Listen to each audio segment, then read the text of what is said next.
धन्यवाद सभापति महोदय। एक ऐतिहासिक बिल पे आपने मुझे बोलने का मौका दिया।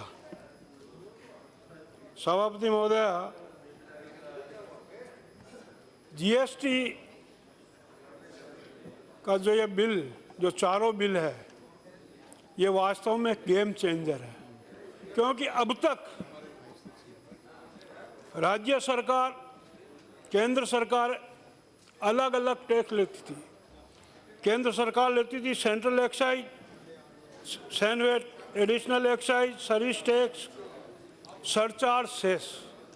राज्य सरकार लेती थी VAT tax, sale tax, CST, purchase tax, entertainment tax, entry tax, luxury tax और सरचार्ज। और इन सब टैक्सों की जगह इस जीएसटी के मार्फत केवल एक टैक्स हो जाएगा और उसी में डिवीजन होगा सीजीएसटी, एसजीएसटी, और अगर इंटरस्टेट सेल है तो आईजीएसटी। तो एक बहुत बड़ा जो केंद्र सरकार की रेवेन्यू, जो अलग अलग टैक्सेस जैसे सर्विस टैक्स करीबन 17-18 के बजट में एस्टिमेट की गई है 2,75,000 करोड़। नेट यूनियन की जो एक्साइज ड्यूटी है, सैनवेट है, ये एस्टिमेट की गई है 4,06,000 करोड़, 6,900 करोड़। तो इतना बड़ा अमाउंट जो अलग अलग टैक्स के हिसाब से सेंट्रल को मिलता था, अब एक ही टैक्स रिजीम में जीएसटी के अंदर अपने आप उसमें मिलने लग जाएगा।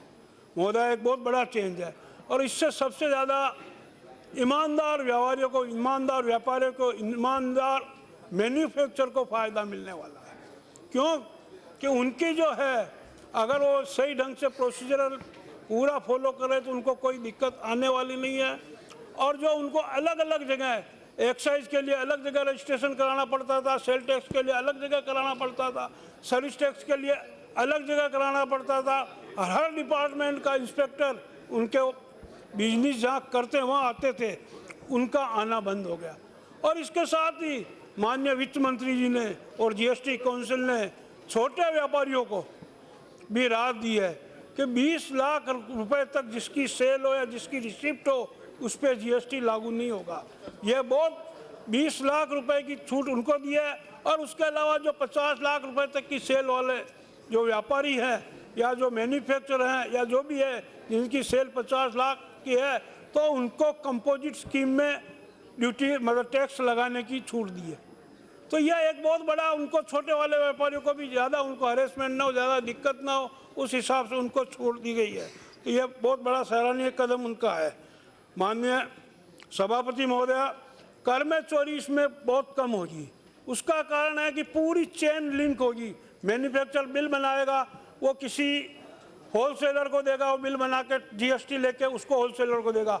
होलसेलर को आगे जब वो बेचेगा तो जितना उसका प्रॉफिट है उस पर ही टैक्स देना होता है, बाकी तो उसको क्रेडिट मिल जाएगा। जो उसकी परचेज प्राइस है, खरीदने की कीमत है, उस पर उसको क्रेडिट मिल जाएगा।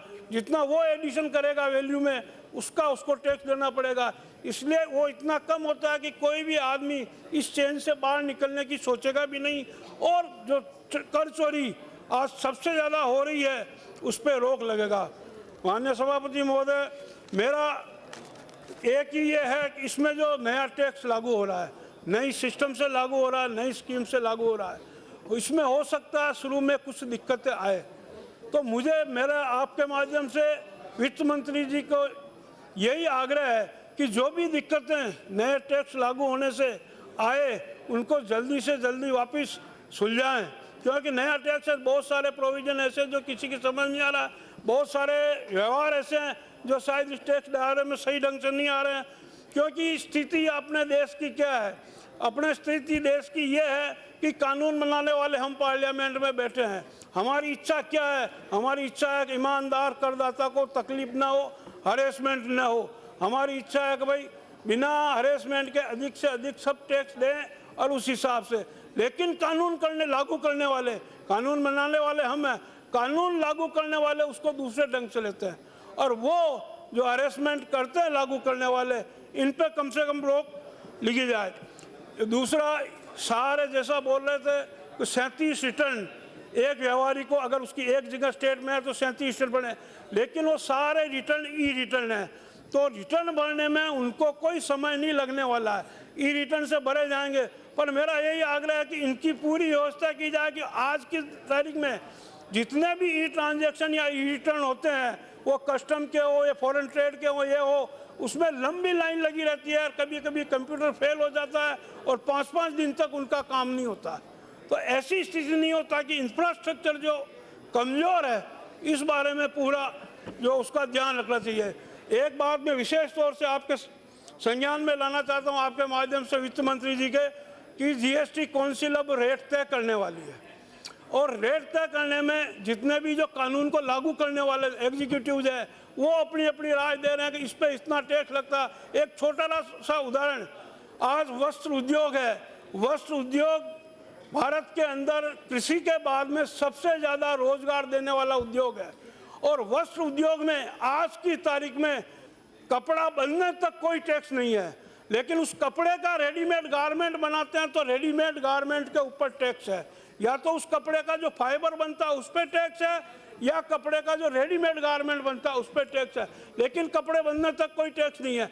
तो उसकी जो इम्पैक्ट, जो टैक्स की रेट आज की तारीख में कपड़े पे जो फाइबर पे लगता है या थोड़ा यार्न पे टैक्स लगता है, उसकी शायद 1-2% पूरे कॉस्ट की आती है, लेकिन शायद उसको 5% में। तो मेरा यह आग्रह है कि 5 स्लेबें बनी है, 5%, 12%, 18%, 28%, 40%, तो इसमें मान लो किसी की रेट अभी प्रेजेंट रेट 3%, 2% आ रही, तो उसको 5 में न लेकर 0 में लिया जाए, क्योंकि उसको आधे को जोड़ के जो कम साइड में है, आधे से ज़्यादा उसकी रेट है डिफरेंस के, तो उसको ऊपर में लिया जाए, अगर वो कम में आता है तो नीचे में लिया जाए।